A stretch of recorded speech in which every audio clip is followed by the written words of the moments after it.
تعبیر نور دیکھنے والے دوستو السلام علیکم۔ اگر آپ نے ہمارا چینل سبسکرائب نہیں کیا تو ابھی کر دیں۔ بادشاہ کی پراسرار بیماری۔ کسی ملک میں ایک رحم دل اور عادل بادشاہ حکومت کرتا تھا۔ اس کی رحم دلی اور انصاف پسند کے چرچے ملک بھر میں عام تھے۔ رعایا بھی اس بادشاہ سے بہت خوش تھی۔ ملک میں امن و امان کا دورہ تھا۔ لوگ ہنسی خوشی دن گزار رہے تھے۔ ایک دن اچانک بادشاہ کے سر میں درد اٹھا۔ درد اتنا شدید تھا کہ وہ سر پکڑ کر اپنے بستر پر لیٹ گیا۔ شاہی حکیم نے بادشاہ کی نبض دیکھی اور انتہائی تشویش کا اظہار کرتے ہوئے ملکہ سے کہا، بادشاہ سلامت کسی نامعلوم بیماری میں مبتلا ہیں۔ بادشاہ کی پراسرار بیماری کی خبر جنگل میں آگ کی طرح ملک بھر میں پھیل جاتی ہے۔ ملکہ عالیہ کی طرف سے ساری ملک میں اعلان کرا دیا جاتا ہے کہ جو کوئی بادشاہ سلامت کو اس پراسرار بیماری سے نجات دلائے گا اسے ملک کا وزیر اعظم بنا دیا جائے گا۔ وزیر خزانہ بادشاہ سے شدید حسد رکھتا تھا اور خود بادشاہ بننا چاہتا تھا۔ ایک سازشی ٹولہ اس کے ساتھ تھا۔ ایک دن ایک حکیم نے بادشاہ کا علاج کرنے کی اجازت چاہی۔ ملکہ عالیہ نے فوراً اجازت دے دی۔ جب حکیم نے بادشاہ سلامت کی نبض دیکھی تو شدید تشویش کا اظہار کرتے ہوئے ملکہ عالیہ سے علیحدگی میں جا کر کہا، بادشاہ سلامت کو کوئی پراسرار بیماری نہیں بلکہ انہیں ایسا زہر دیا جا رہا ہے جو آہستہ آہستہ اپنا اثر کرتا ہے، جس سے انسان کا دماغ ناکارہ ہو جاتا ہے اور وہ ہلنے جلنے کے قابل بھی نہیں رہتا۔ معاف کیجیے گا، مجھے تو ایسا محسوس ہوتا ہے جیسے بادشاہ سلامت کے خلاف کوئی بڑی سازش کی جا رہی ہے۔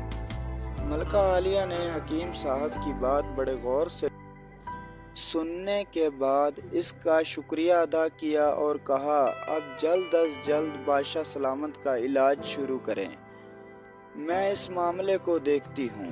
حکیم نے کہا، زہر کا اثر ختم کرنے کی ایک نایاب جڑی بوٹی ہے جو صرف کالے پہاڑوں کے دامن میں پائی جاتی ہے۔ مجھے وہاں پہنچنے میں 15 دن لگیں گے۔ ملکہ عالیہ نے کچھ دیر سوچنے کے بعد کہا، میرے ذہن میں ایک ترکیب آ رہی ہے جس سے سانپ بھی مر جائے اور لاٹھی بھی نہ ٹوٹے۔ کیوں نہ ہم بادشاہ سلامت کو بھی اپنے ساتھ کالے پہاڑوں کی طرف لے چلیں؟ اس سے بادشاہ سلامت کی آب و ہوا بھی تبدیل ہو جائے گی اور ہمارا قیمتی وقت بھی بچے گا۔ روانگی سے پہلے راستے میں اپنے وفادار سپاہی مورچوں میں بٹھا دیں گے۔ سازشی لوگ بادشاہ کو چند آدمیوں کے ساتھ دیکھ کر ضرور حملہ کریں گے اور جیسے ہی وہ حملہ کریں گے ہمارے سپاہی پیچھے سے ان پر حملہ کر دیں گے۔ ملکہ عالیہ، آپ کی اسکیم بڑی زبردست ہے، اس سے سازشی لوگ آسانی سے بے نقاب ہو جائیں گے۔ حکیم صاحب، سازش بے نقاب ہونے تک آپ ہمارے وفادار سپاہیوں کی حفاظت میں رہیں گے۔ انتظامات ہوتے ہی ملکہ عالیہ نے کالے پہاڑوں کی طرف روانگی کا اعلان کر دیا۔ شاہی سواری میں حکیم صاحب کے علاوہ بہت کم لوگوں کو لیا گیا تھا۔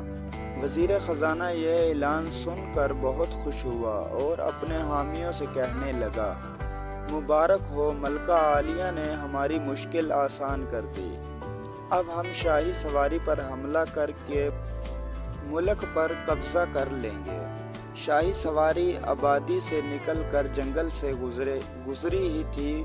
وزیر خزانہ کے ایک جاسوس نے، جو شاہی سواریوں میں شامل تھا، موقع پاتے ہی لال رنگ کے غبارے فضا میں چھوڑ دیے۔